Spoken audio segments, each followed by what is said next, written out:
أما بعد فأعوذ بالله من الشيطان الرجيم بسم الله الرحمن الرحيم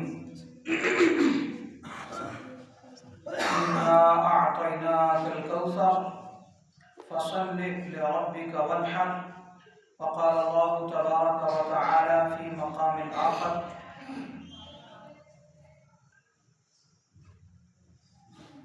يا بني لا تقصص رؤياك على إخوتك فيكيدوا لك كيدا إن الشيطان للإنسان عدو مبين صدق الله مولانا العظيم.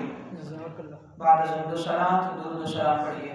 الصلاة والسلام عليك يا سيدي يا رسول الله وعلى آلك وأصحابك يا سيدي يا حبيب الله. الصلاة والسلام عليك يا سيدي يا رحمة للعالمين وعلى آلك وأصحابك يا سيدي يا خاتم النبيين. نہایت ہی معزز و مکرم اور محترم پیارے مسلمان بھائیوں، دوستوں، بزرگوں، میں نے آپ کے سامنے سورہ یوسف کی آیت نمبر 4 تلاوت کرنے کا شرف حاصل کیا ہے، جس کے تحت میرا آج کا موضوع ہے خواب کا نظریہ اور اسلام. ہمارے ہاں جو خواب ہیں ان حوالوں سے بہت زیادہ لوگ شش و پنج کا شکار ہیں. بہت سارے لوگ خوابوں کو اچھا سمجھتے ہیں، بہت سارے لوگ خوابوں کو اچھا نہیں سمجھتے، اور بہت سارے لوگ خوابوں کے بارے میں بہت پختہ یقین رکھتے ہیں، اور بہت سارے لوگ خوابوں کو بس ویسے ہی کہتے ہیں یہ وہم ہے یا خیال ہے، تو بس یوں سمجھتے ہیں. جبکہ قرآن خواب کے بارے میں یہ کہتا ہے، اور حدیث مبارکہ یہ کہتی ہے، آقا علیہ الصلوۃ والسلام کا فرمان ہے، خواب نبوت کا 46واں حصہ ہے. سبحان اللہ. اور وحی نازل ہونے کے 36 اقسام ہیں وحی کی. ایک روایت کے مطابق 35 قسمیں ہیں وحی کی، اور دوسری روایت کے مطابق 36. تو وحی کے نازل ہونے کا ایک ذریعہ آقا علیہ السلام کی زندگی میں خواب میں تھے. میں آگے چل کے بیان کرتا ہوں، مگر سب سے پہلے آپ کے سامنے حضرت سیدنا یوسف علیہ السلام کا خواب رکھتے ہیں. حضرت سیدنا یوسف علیہ السلام نے خواب میں دیکھا کہ انہوں نے اپنے آپ کو دیکھا کہ چاند ہے اور ستارے ہیں، سورج ہے، اور وہ آپ کو سجدہ کر رہے ہیں. سبحان اللہ. سبحان اللہ. اس انداز سے سجدہ کر رہے ہیں جیسے کہ باقاعدہ طور پر جھک کر سجدہ کیا جاتا ہے، یعنی آپ کے سامنے جھک رہے ہیں. انہوں نے یہ خواب اپنے والد گرامی کو آ کر بتایا. جب بتایا تو والد گرامی نے فرمایا، اے بیٹا لا تقصص رؤیاک، اپنا یہ خواب اپنے بھائیوں کو ہرگز مت بتانا، وگرنہ وہ تیرے ساتھ وہ والا معاملہ کریں گے جو کہ مکر و فریب والا ہوتا ہے. اور کیونکہ شیطان انسان کا کھلا دشمن ہے، اس لیے مت بتانا. پھر حضرت یوسف علیہ السلام بتا بیٹھے. بچے تھے، نبی تھے، صاف دل والے تھے. انہوں نے بتا دیا اپنے بھائیوں کو. بھائیوں نے یہ سازش کی اور آپس میں مشورہ کرنے لگے. سورہ یوسف کا پہلا رکوع پڑھ کے دیکھیے گا کہ ہم اسے قتل کر دیتے ہیں. واضح قرآن کے الفاظ ہیں، ہمارا بے شک سگا باپ جایا بھائی اسے مار دیتے ہیں کیونکہ کل کو یہ ہم سب پر قبضہ کر لے گا. پھر انہوں نے کہا اسے جنگل میں چھوڑ آتے ہیں. پھر انہوں نے آپس میں مشورہ کیا کہ اسے کسی ایسی جگہ چھوڑتے ہیں جہاں پر ہم سے یہ دور رہے اور ہمیشہ کے لیے دور ہو جائے، اور ہم والد گرامی کو واپس آ کر کہیں گے کہ اسے جانور کھا گئے جنگل کے،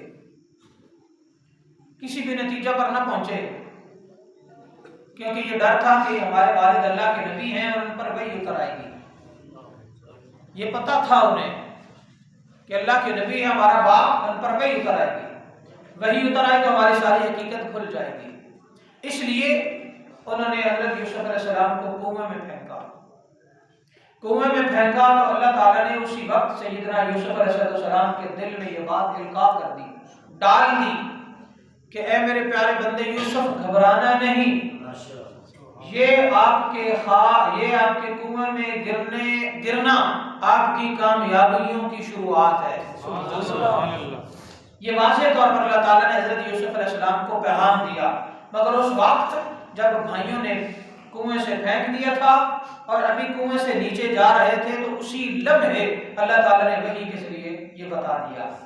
یہی وجہ ہے کہ سیدنا یوسف علیہ السلام گھبرائے نہیں اور ابھی کنویں میں گرے نہیں کہ حضرت جبرائیل امین علیہ السلام نے نیچے پار رکھ دیا۔ یہ ساری باتیں صحیح حدیثوں میں موجود ہیں، کیونکہ وقت نہیں مگر میں آپ کو حوالہ جات دے کر ساری چیزیں بتاتا۔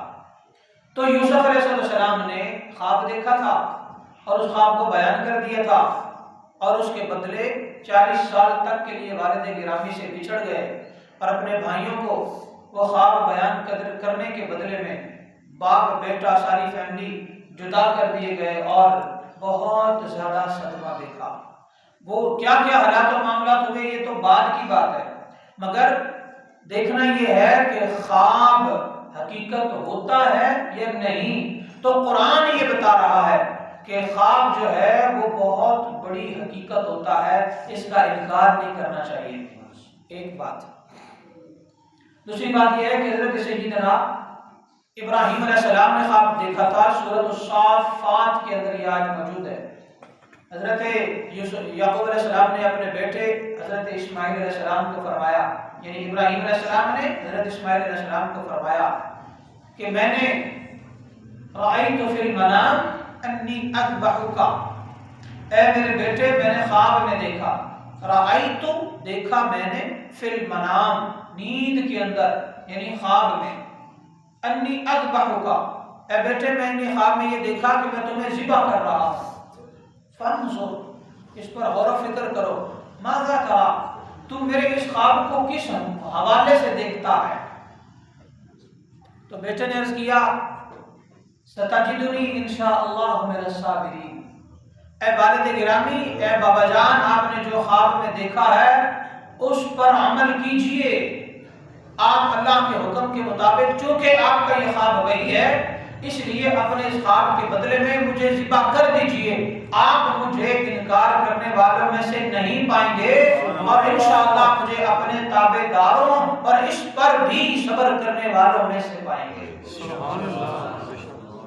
جہاں اس آیت مبارکہ سے یہ پتہ چلتا ہے کہ بیٹا باپ کا کتنا تابع دار تھا، وہاں یہ بھی پتہ چلتا ہے کہ باپ اور بیٹے کی کمیونیکیشن ضروری ہوتی ہے۔ بہت سارے والد ایسے ہوتے ہیں کہ وہ بس ایک جابر باپ ہے، بیٹے ڈرتے ہیں اور وہ مثالیں دیتا ہے، اور آج کل بہت سارے ایسے والد گرامی موجود ہیں جو کہتے ہیں ہم بچے تھے، ہم اپنے باپ سے ڈرتے تھے، ہمیں پسینہ آ جاتا تھا، ہم ان کے سامنے نہیں بیٹھتے تھے، ہم ان سے نظر نہیں ملاتے تھے، ہم اپنا کچھ بیان نہیں کر پاتے تھے۔ کچھ ایسے بڑے فخر سے بتاتے ہیں کہ میں نے اپنے والد گرامی کے سامنے کبھی زندگی میں کوئی بات نہیں کی، بس جو بھی انہوں نے کہنا ہوتا وہ میری ماں کو کہہ دیتے، امی مجھے بتاتی اور پھر اس پر عمل ہو جاتا۔ اس طرح کی ڈھیر ساری مثالیں ہمارے بزرگ ہمیں دیتے ہیں۔ میں نے بہت سارے حاجی صاحبان سے، بہت سارے بزرگوں سے اس طرح کی باتیں سنی ہیں۔ یہ بات اپنی جگہ ٹھیک ہے کہ ایسا کرتے تھے آپ لوگ بچپن میں، پر یہ اس زمانے میں ٹھیک تھا، آج کے زمانے میں یہ ٹھیک نہیں ہے۔ آج کے زمانے میں اگر والد اپنے بیٹے سے گپ شپ نہیں لگاتا تو وہ انتہائی غلطی پر ہے۔ یہی وجہ ہے کہ باپ جب کبھی اپنی مرضی کے خلاف بیٹے کو جاتے ہوئے دیکھتا ہے اور اسے وہ روکتا ہے، تو چونکہ بیٹے کی دل کی بات نہیں جانی ہوتی اور بیٹے کو یکدم وہ روکتا ہے تو بیٹا رکنے کے بجائے سیدھا گلے پڑتا ہے، بیٹا رکتا نہیں، بدتمیزی کر دیتا ہے۔ بھلا کیوں؟ آپ نے آپس میں گپ شپ ہی نہیں لگائی، باپ نے اپنے بیٹے کے دل کا حال ہی نہیں جانا، باپ نے اپنے بیٹے کے ساتھ کوئی دکھ سکھ کیا ہی نہیں، تو جب نہیں کیا ہوتا تو آپ اس کے دل کے حالات نہیں جانتے ہوتے، اور نتیجہ آپ چاہ رہے ہوتے ہیں 60 سال پہلے والا، وہ آپ کی غلطی ہے، نتیجہ وہ ملتا ہے جو یہ دیتا ہے، نتیجہ آپ کو وہ مل رہا ہے آج جو موبائل دیتا ہے۔ تو موبائل کا نتیجہ اگر آپ چاہتے ہیں تو اپنی اولاد سے گپ شپ کریں، اپنی اولاد سے کمیونیکیشن کریں، اپنی اولاد کے دل کے حال جانیں، ان کو اپنے دوست بنائیں، اور یہ اللہ کے نبی کی سنت ہے۔ آقا علیہ السلام نے اور تمام نبیوں نے یہ بتایا ہے کہ وہ اپنی اولادوں کے ساتھ مشورہ کرتے تھے، ان سے اچھا برا پوچھتے تھے، انہیں اچھا برا بتاتے تھے، ان سے ان کی خواہش پوچھتے تھے، ان سے ان کا شوق پوچھتے تھے، اور پھر اس کے بعد پھر جو اچھا ہوتا وہ انہیں بتاتے۔ اچھے اور برے کی تمیز بتانا آپ کا کام ہے، اور بتانے کے بعد یہ کہنا کہ مجھے یہ پسند ہے۔ تو آج آپ کی اولاد آپ کے ڈر کی وجہ سے آپ کی بات نہ مانے یا بھول جائے، آج آپ کی اولاد کو آپ کو بتانا پڑے گا کہ بیٹا یہ غلط ہے اس لیے یہ نہیں کرنا، اور یہ ٹھیک ہے اس لیے یہ کرنا ہے، اور اس کا انجام تک بتائیں گے، نہیں صرف بتائیں گے بھی، اور دوسرے لوگوں کی مثالیں دے کر سکھائیں گے اور دکھائیں گے، تب جا کر آپ کی اولاد آپ کی بات مانے گی، وگرنہ نہیں مانے گی۔ اور یہ نبیوں کی سنت ہے۔ حضرت ابراہیم علیہ السلام نے ایسا نہیں تھا کہ بیٹا ڈرتا ہے کبھی باپ کے سامنے نہیں آیا اور آپ نے خواب دیکھا اور صبح بیٹے کو سنایا، بیٹے نے کہا ٹھیک ہے ابا جی میں نے ذبح کر دے ہو، نہیں، ایسا نہیں ہوا۔ اللہ تعالیٰ نے اپنے بیٹے کے ساتھ حضرت ابراہیم علیہ السلام کی جو گفتگو ہے، جو بات چیت ہے، وہ اس کو بیان فرمایا، اور اللہ تعالیٰ فرماتا ہے حضرت ابراہیم علیہ السلام نے یہ نہیں کہا بیٹا میں تجھے ذبح کروں گا، جس طرح ہم کہتے ہیں چل پتر تو اتنے داخلہ لینا ہے، چل پتر تیری یہاں میں شادی کروں گا، وہ مانا ہے نہ مانے، کیا سوچ رہا ہے کیا نہیں سوچ رہا، اس کا دل ہے نہیں ہے، بس میں نے کہہ دیا تو یہی کرے گا۔ اچھا میں یہ نہیں کہہ رہا کہ والد ایسا کہہ کر غلط کرتے ہیں، نہیں، جو تجربہ والد کے ہے وہ اولاد کو نہیں ہو سکتا، اس لیے اگر آپ ایسا بھی کہتے ہیں کبھی کبھار تو میں نہیں کہتا کہ آپ غلط کہتے ہیں، پر جو طریقہ کار ہے وہ یہ نہیں، اس کا نتیجہ غلط بھی نکل سکتا ہے، تو طریقہ کار نبیوں والا اپنائیں، اور وہ یہ ہے کہ والد نے فرمایا بیٹا، بیٹے کو بٹھایا، فیصلہ مسلط نہیں کیا، کہا انی رأیت فی المنام، کہ اے بیٹے میں نے خواب میں دیکھا ہے کہ میں تجھے ذبح کر رہا ہوں، فانظر ماذا تری، ایک آیت میں 2 بار یہ کہا، بیٹے اس پر غور و فکر کر، اس کے بارے میں تو کیا کہتا ہے، یہ کہا ہے، یہ نہیں کہا میں نے خواب میں دیکھا چل تیاری کر میں تجھے ذبح کرنے جا رہا ہوں، یہ نہیں کہا۔ یہ قرآن کے الفاظ ہیں، یہ ہماری تربیت کے لیے، تو اولاد سے اولاد کو بات بتانا، پھر اس سے اس کے دل کی بات چاہنا اور اس کا مشورہ مانگنا، پھر اس کا غور و فکر اور عقل کیا کہتی ہے اس کے بارے میں بھی اس سے پوچھنا اور جاننا، یہ اللہ کے نبی کی سنت ہے، یہی کریں گے تو کامیابی ہوگی۔ اور یہ صرف یکدم نہیں کہا، اس دوران اپنے بیٹے کی تربیت بھی کی ہوئی ہے، تو یہی وجہ ہے کہ بیٹے نے کہا آپ مجھے صبر کرنے والوں میں پائیں گے، کر دو ذبح ابا جی کوئی بات نہیں، اللہ کو منظور نہیں میرا زندہ رہنا، اور اللہ کو منظور ہے میری قربانی، تو مجھے اللہ کی بارگاہ میں یہ قبول ہے۔ تو جس طرح اللہ کے نبی ابراہیم علیہ السلام نے اپنے بیٹے کو اللہ کی شان بتائی ہوئی تھی، اس لیے بیٹا بھی قربان ہونے کے لیے تیار ہو گیا فوری، اسی طرح آپ کو بھی اپنی اولادوں کو دین بتانا ہوگا، اللہ کی شان، اللہ کے نبی کی عظمت، دین اسلام، والدین کی تربیت، والدین کی عظمت اور اہمیت، اور ہر حوالے سے اپنی اولاد کو گائیڈ کرنا ہوگا۔ آپ کے اپنے زندگی بھر کے تجربات سخت لفظوں میں نہیں، پیار بھرے الفاظ میں دلائل کے ساتھ اپنی اولادوں کو بتانے ہوں گے، اس کے بعد اپنی اولادوں کی ہدایت اللہ سے مانگیں گے، تب جا کے بات بنے گی، اور آپ کو کم شکایت ملے گی کہ آپ کی اولادیں آپ کی بات نہیں مان رہی، اگر نہ بوڑھا باپ ہے جوان بچے ہیں آپس میں لڑ رہے ہیں، اپنی مرضیاں کر رہے ہیں، گھر میں بے سکونی ڈالی ہوئی ہے اور محلے میں اپنا ماحول خراب کیا ہوا ہے، والدین کوس رہے ہیں اور وہ رو رہے ہیں اور بس کبھی تعویذ کرواتے ہیں، کبھی گنڈا کرواتے ہیں، کبھی دعا کرواتے ہیں، کبھی پیر صاحب سے تعویذ لیتے ہیں، کبھی سب کچھ کر رہے ہیں، حل کوئی نہیں ہو رہا۔ کیونکہ حل تو تب ہوگا نا جب ان کی عمر کے پہلے سال سے لے کر یا ہوش سنبھالنے سے لے کر جوان ہونے تک آپ نے ان کو صحیح معلومات دی ہوں۔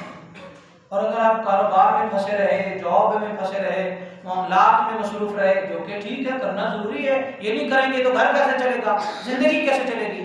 اگر یہ سب کچھ کیا اور اولاد کے لیے ہی کیا، مگر اس کے باوجود اگر آپ نے بذات خود اپنی اولاد کے ساتھ اٹیچمنٹ قائم نہیں کی تو آپ نے بچوں کے لیے قربانیاں دی، کامیابیاں دی، انہیں نعمتیں دے دی، انہیں گھر دے دیا، گاڑی دے دی، سب کچھ دے دیا، پر یہ سارا کچھ آپ نے انہیں اس لیے دیا کہ آپ کا فرض تھا، اور انہیں آپ نے سنبھالنے کا طریقہ نہیں بتایا، اس لیے آپ کی ساری زندگی کی محنت وہ برباد کر دیں گے۔ انہیں تو پرواہ ہی نہیں، انہیں تو اہمیت ہی نہیں ہے۔ اس لیے ڈھیر سارے والد آج ایسے ہیں جو بڑا بزنس مین ہے، وہ کام پہ جاتا ہے، لوگ رکھے ہوئے ہیں، بچے نکمے ہیں۔ بہت سارے لوگ ایسے ہیں، بڑا چودھری صاحب ہیں، بڑے ملک صاحب ہیں، بڑے منسٹر صاحب ہیں، بڑے جناب بڑے بڑے عہدوں پر ہیں حکومت کے، عوام کے، ہر طرح سے، اور اولاد کا حال یہ ہے کہ بیٹا اکیلا صدر تک نہیں جا سکتا کیونکہ اس پر اعتماد ہی نہیں ہے، گاڑی مار دے گا، کہیں بھاگ نہ جائے، یہ نہ کر لے، وہ نہ کر لے۔ آج آپ کی زندگی میں جوان بیٹا اگر اس قابل نہیں ہے تو کاروبار جو بھی کرے گا، نہ کاروبار سنبھالنے جوگے، نہ معاملہ چلانے جوگے، نہ سوشل ہے، کچھ بھی نہیں ہے۔ آپ بھی گئے اور ساتھ ہی آپ اپنی دنیا بھی قبر میں لے کر گئے۔ اب اولاد جو ہے وہ پتہ نہیں کیا کرے گی۔ تو اسلام نے یہ تربیت نہیں دی ہمیں کہ ہم اپنی اولادوں کے ساتھ یہ والا رویہ اختیار کریں، ابراہیم علیہ السلام والا رویہ اختیار کریں کہ ہر معاملے میں اپنے بچوں کو انوالو کریں، انہیں اپنے ساتھ رکھیں، انہیں بتائیں کیا کرنا ہے اور کیا نہیں کرنا، کیونکہ جو کچھ آپ کو وہ کرتا ہوا دیکھیں گے وہی کچھ وہ آگے کریں گے، اور یہی تربیت ہے۔ اگر آپ نے کہا اسکول جا رہے ہیں، کالج جا رہے ہیں، یونیورسٹی جا رہے ہیں، اور جو کچھ یہاں سے پڑھیں گے وہ اپنی زندگی میں کریں گے، سمر جائیں گے، یہ تھوڑی بول ہے۔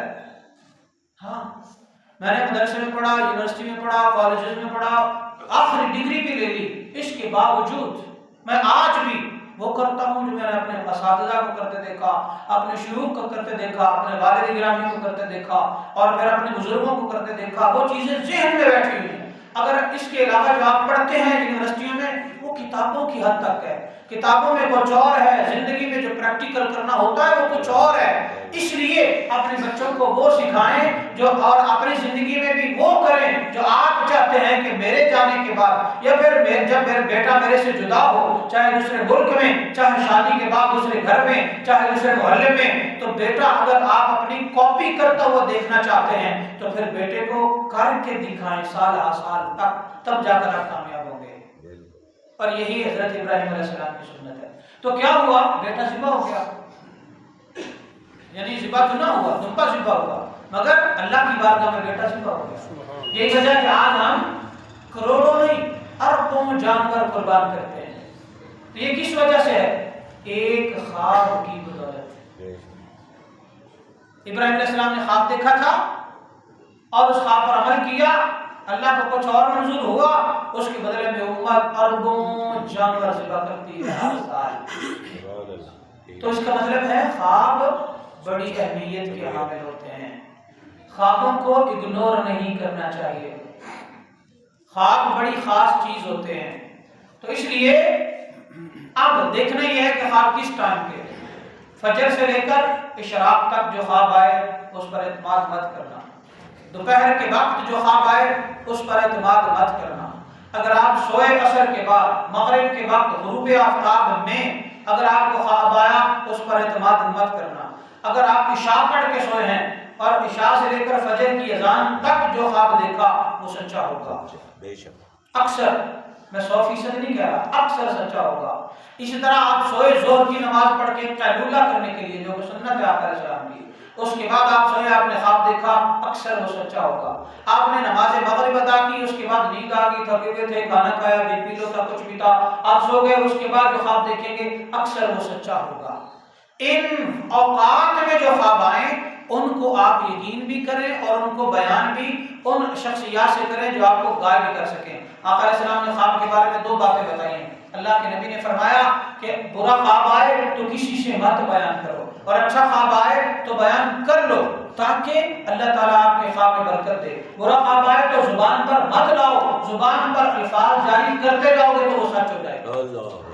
یہ حدیث ہے، سچ ہو جائے گا۔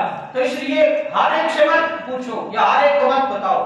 جو اہل علم ہیں، اور صرف اہل علم بھی نہیں، خوابوں کی تعبیر اس بندے کو پتا ہو سکتی ہے جو صرف اہل عالم ہونے کے ساتھ ساتھ جو صاحب روحانیت ہے، کیونکہ خواب عالم ارواح کی دنیا کی چیز ہے۔ اس کا تعلق علمی الفاظ سے بعد میں ہے، روح سے پہلے ہے۔ تو جو روح کو جانتا ہے یا روح کے حوالے سے جس کی پریکٹس ہے وہ خواب کی تعبیر بتا سکے گا، دوسرا بندہ نہیں۔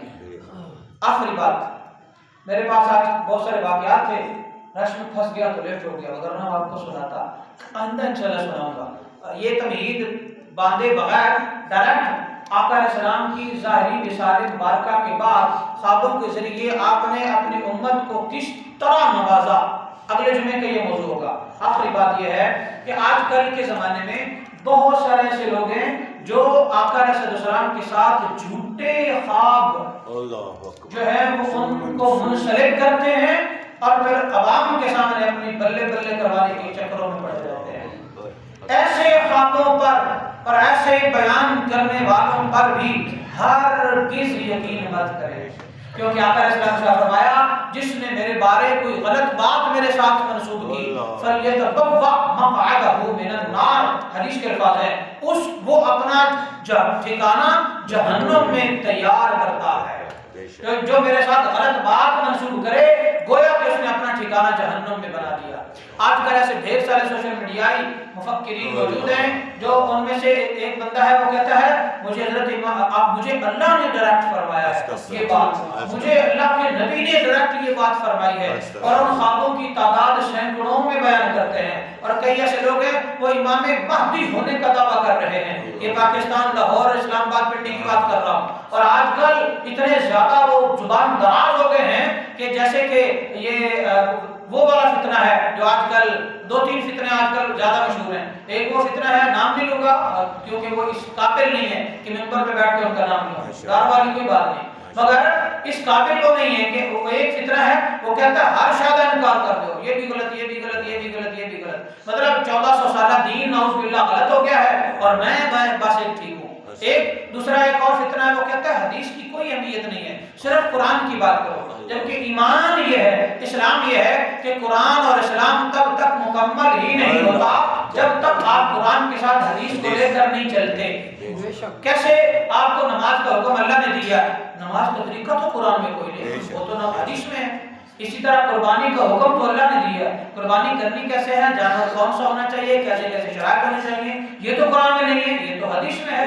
اسی طرح ڈھیر سارے حج کے مسائل اور معاملات ہیں، عمرے کے ہیں اور بہت کچھ جو قرآن میں اشارتاً ہے، حدیث میں اس کی تفصیل ہے، اس لیے قرآن اور حدیث لازم و ملزوم ہے۔ تو وہ والا فتنہ ہے، ایک کا ایک فتنہ اور ہے، اس نے پرسوں بیان کیا ہے اور اس نے یہ کہا کہ یہ جو حدیث آئی تھی اور پہلی وحی آئی تھی یہ تو ہمیں قصہ کہانی کھڑا ہوا ہے، ان مولویوں نے اس کا تو حقیقت سے کوئی تعلق نہیں، اور جو غار حرا والی بات ہے لوگ ایویں ہی غار حرا میں جاتے ہیں، یہ تو قصہ کہانی کھڑا ہوا ہے، نعوذ باللہ من ذالک۔ حالانکہ یہ بخاری کی حدیث نمبر 2 میں وحی اترنے، سارا واقعہ بیان ہونے، پہلی وحی کیسے آئی، آقا علیہ السلام کی کیفیت کیا تھی، آپ اپنی زوجہ مطہرہ کے پاس گئے اور پھر آگے ورقہ بن نوفل کے پاس گئے، یہ الصحیح البخاری کی حدیث نمبر 2 میں سارا واقعہ موجود ہے، مگر چینلز پر، ٹی وی چینلز پر بیٹھے ہوئے دھوکے باز، جھوٹے اور فریبی جو بظاہر بلا وجہ خود ساختہ مولوی بنے ہوئے ہیں وہ ان چیزوں کا انکار کر رہے ہیں۔ اور بہت سارے ایسے لوگ ہیں